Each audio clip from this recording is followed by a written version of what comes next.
आज किनभने दर्शकहरूलाई चाहिँ त्यो एकदमै मनपर्छ त्यो छुट्याएर फेरि मैले गाली खान्छु र त्यो चाहिँ म राखेँ सुरु गरौँ त सुरुमै रेणु दाहाल कि सविता गौतम रेणु दाहालहरू चाहिँ यसपालि एउटै क्षेत्रबाट दुईजना उठ्ने कुरा छ चितवनमा चितवन क्षेत्र नम्बर 3 मा दुईजना उठ्ने कुरा छ भनेपछि कसले जित्ला जस्तो लाग्छ यहाँलाई त्यो रेणु दाहालले जितिहाल्छ उसले त्यत्रो काम गरेछ सबैभन्दा नेपालमा मैले उहाँको बुवाको गल्ती गर्न जान्नु भने तर रेणु दाहालले जुन काम गरेछ त्यो कुरालाई त प्रशंसा गर्नुपर्छ किनभने आज चितवन युरोपियन स्ट्यान्डर्डमा पुर्याउने काम काठमाडौँमा काम भएको छैन हल्लामा त एउटा टोयलेट पनि बनेन काठमाडौँमा भत्काउने काम हो सोसियल मिडिया प्रयोग गरियो काठमाडौँमा बालनलाई तर सबैभन्दा राम्रो काम सोसियल मिडिया प्रयोग गरिएन बालनलाई देवत्वकरण गरियो उहाँलाई राक्षस बनाइयो तर सबैभन्दा राम्रो काम रेणु दाहालले गरेछ त्यहाँका मान्छेले रेणु दाहाललाई भोट हालेर जिताएनन् भने नि ती मान्छे त्यहाँका मान्छे अपराधी हो यति कुरा चाहिँ म भन्छु त्यसै गरी बालेन शाह कि केपी शर्मा ओली आजको कन्डिसनमा त राष्ट्रको उसमा हेर्ने भने केपी शर्मा ओली नै हो एकातिर यत्रो विरोध गर्नुहुन्छ होइन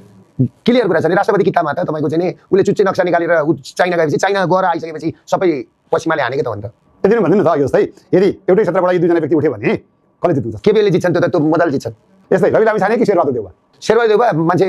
भ्रष्टाचारी भए पनि नि उसले शेरबहादुर देउवाको बुढीले भ्रष्टाचार गरेको हो भ्रष्टाचारीको सालोले बिगारेको हो शेरबहादुर देउवा जेन्युन मान्छे हो आफ्नो डिगबाट कहिले पनि पछि हटेनन् क्या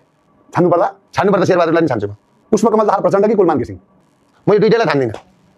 दुइटैलाई किन दुइटै ठिक होइन दुइटै एउटै ड्याङ्का मुलाउने नि त म त देखेको छु नि म त आफै सैनिक हिरासत बस्छु एउटै ड्याङ्का मुला भएदेखि त एउटै पार्टीमा हुन्थ्यो होला नि त नि होइन भोलिपछि जाने नि त्यो प्रचण्ड पनि तीन हान्छन् चुनाव गर्ने बेलामा ए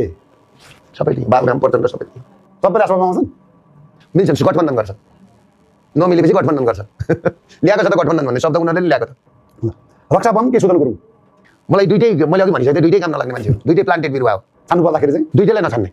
ल अब चाहिँ छान्नुहोस् रिमा विश्वकर्मा कि कोमल ओली मैले छान्दाखेरि रिमा विश्वकर्मालाई छान्छु किन होइन